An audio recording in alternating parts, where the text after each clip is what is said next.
अस्सलाम वालेकुम, मेरा नाम है श्वेता। अस्सलाम वालेकुम, मेरा नाम है इंदर और आप सबका स्वागत है हमारे चैनल में। तो अभी हम कोई इस तरह का वीडियो करने वाले हैं, first war of Umar bin Khattab. तो आइए देखते हैं।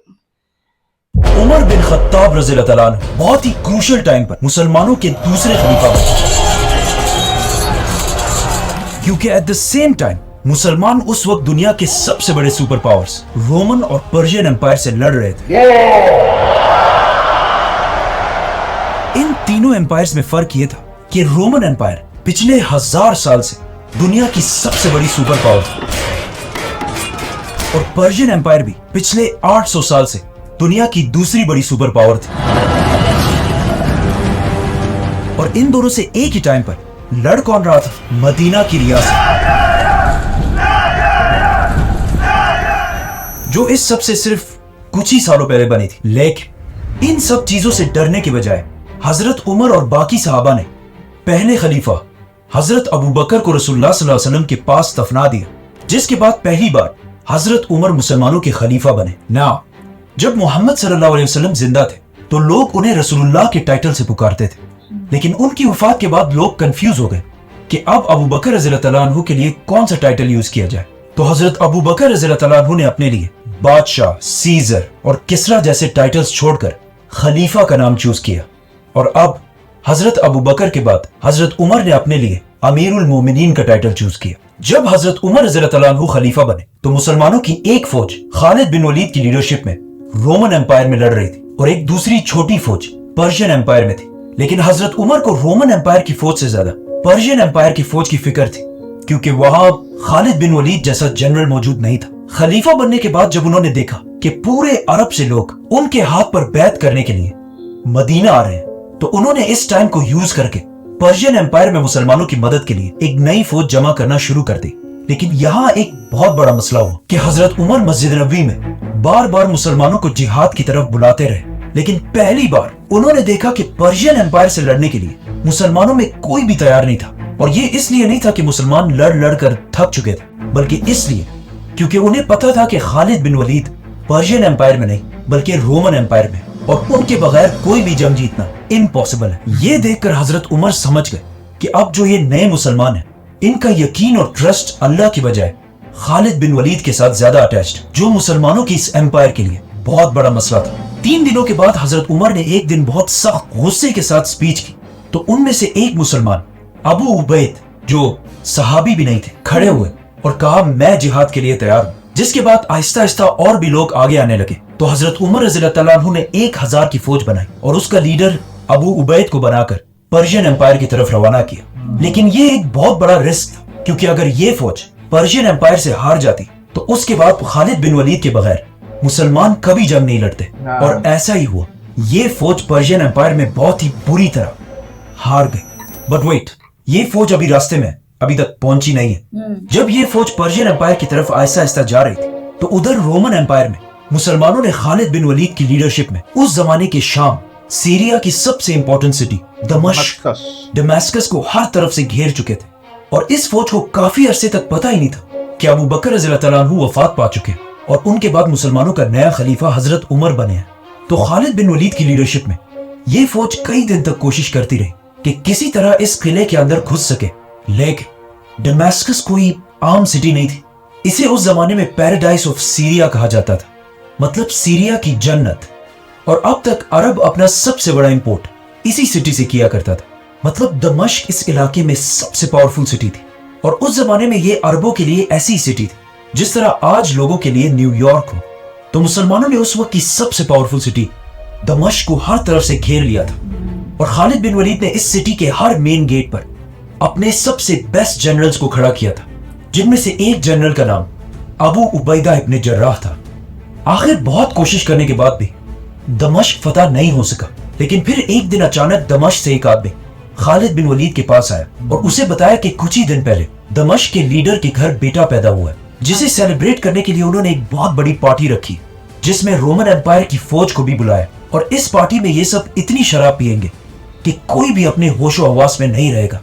तो खालिद बिन वलीद ने उसी रात मुसलमानों के एक ग्रुप को इस गेट के सामने खड़ा कर दिया और फिर खुद सिर्फ कुछ और मुसलमानों के साथ बिल्कुल खामोशी से दमश्क की दीवार पर चढ़कर अंदर घुस गए और मुसलमानों के लिए अंदर से गेट खोल दी और इस तरह मुसलमानों की फौज का एक समंदर किले के अंदर घुस गया और बहुत तेजी से मुसलमान ईस्टर्न साइड से इस किले को फतह करने लगे।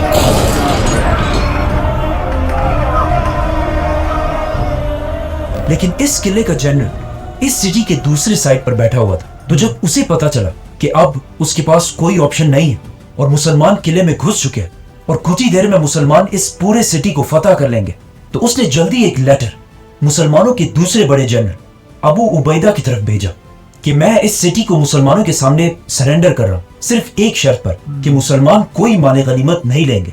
अब अबू उबैदा इब्न जर्राह को इस बात का पता नहीं था कि खालिद बिन वलीद और उसके सोल्जर्स दमश्क को फतह करने वाले हैं, तो उन्होंने उस रोमन जनरल के सरेंडर को कबूल कर लिया। अब थोड़ी देर बाद जब खालिद बिन वलीद को अबू उबैदा रज़ियल्लाहु तआला अन्हु की डिसीजन का पता चला, तो अगर वो चाहते तो अबू उबैदा के इस एग्रीमेंट को फाड़कर दमश्क को तलवार के जोर पर भी फतह कर सकते थे और यहाँ से सारा माल गनीमत उठा सकते थे।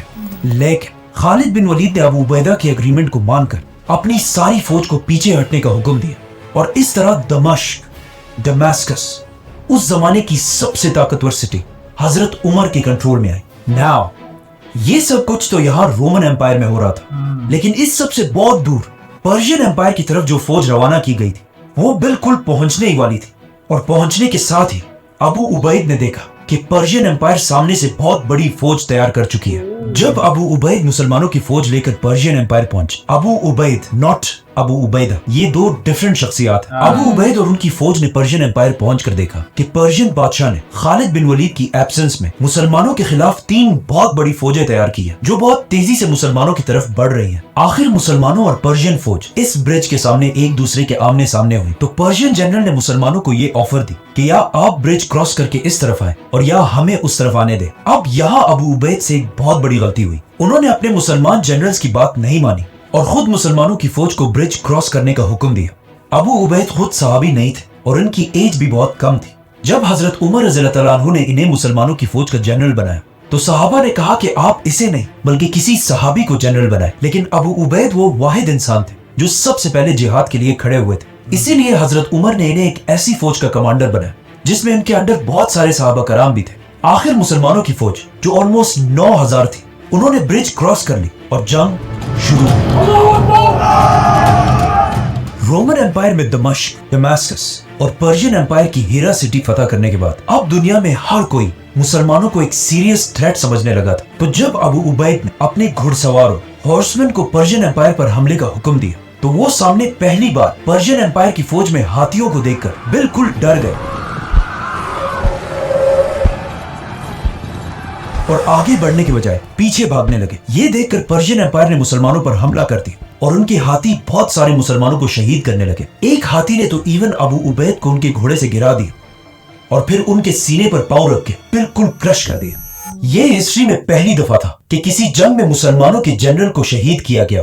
तो जब मुसलमानों ने अपने जनरल को गिरता हुआ देखा, उनका हौसला बिल्कुल टूट गया और वो जंग के मैदान से पीछे हटने लगे। जब मुसलमान भागकर ब्रिज तक पहुंचे, तो उन्होंने देखा कि ब्रिज को किसी ने तोड़ दिया। अब या तो इस ब्रिज को मुसलमानों की फौज में से किसी ने तोड़ा था और या इसे अबू उबैद के ऑर्डर्स पर ही तोड़ा गया था ताकि मुसलमानों के लिए जंग छोड़ना इम्पॉसिबल हो जाए। तो अब जब और कोई रास्ता भी नहीं था, तो बहुत सारे मुसलमान दरिया में कूदने लगे। ये सब देखकर मुसलमानों के दूसरे जनरल मुसन्ना ने फौज को दोबारा ऑर्गेनाइज किए और पर्शियंस पर पूरी ताकत के साथ एक आखिरी बार हमला कर दिया और पीछे खड़े मुसलमानों को ये ऑर्डर्स दिए कि जल्दी से ब्रिज को ठीक करो। आखिर मुसन्ना की बहादुरी की वजह से 3000 मुसलमान ब्रिज को क्रॉस करके इस साइड पर आए, लेकिन 9000 में से सिर्फ 3000 मुसलमान ब्रिज क्रॉस कर सके। मतलब 6000 मुसलमान इस जंग में शहीद हुए। ये पहली बार हुआ था कि मुसलमान कोई भी जंग इतनी बुरी तरह हार जाए और ये जंग हजरत उमर की खिलाफत की पहली जंग भी थी जिसमें उन्हें शिकस्त हुई। नाउ एक बार फिर मुसलमानों ने देखा कि एक तरफ खालिद बिन वलीद की लीडरशिप में उन्होंने दमश्क जैसे अजीम सिटी को फतह कर लिया और दूसरी तरफ मुसलमान पर्शियन एम्पायर में एक आम सी जंग हार गए, जिसके बाद ये बातें पूरी एम्पायर में फैलने लगी कि इससे पहले जब खालिद बिन वलीद पर्शियन एम्पायर में थे तो वहां मुसलमान हर जंग जीत रहे थे और रोमन एम्पायर में मुसलमान हार रहे थे। फिर जब खालिद बिन वलीद पर्शियन एम्पायर से रोमन एम्पायर की तरफ गए तो रोमन एम्पायर में मुसलमान जंग जीतने लगे और पर्शियन एम्पायर में हार गए। इन सारे हालात से यंग मुसलमानों का ये माइंडसेट बनने लगा कि जंग में फतह सिर्फ सैफुल्लाह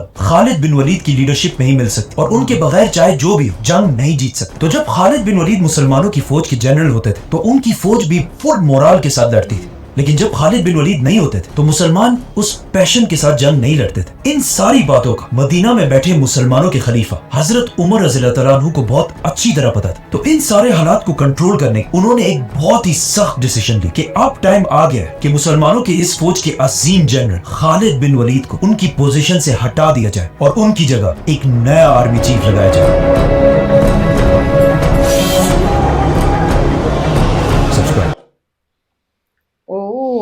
ये बहुत मस्त एक्सप्लेन करते हैं एकदम। वो जिस तरह वो बताया ना वो पूरा ग्रीन graphics एंड के साथ पूरा ग्राफिक एकदम के साथ इतना विजुअल अच्छा। रिप्रेजेंटेशन बहुत अच्छा रहता है। हम्म, बहुत मजा आता है इनका ये देखने में। क्योंकि- और पूरा फर्स्ट वॉर कैसे वो हारे थे उधर वो भी पूरा बताया। और ब्रिज वाला स्टोरी देख मतलब सुना था हमने सुना पहले। है हमने, राइट राइट। बहुत- बट ये बहुत अच्छा लगा। ठीक है, तो देखेंगे आगे और इनके वीडियोस। तब तक के लिए वीडियो को लाइक सब्सक्राइब में click on the bell icon.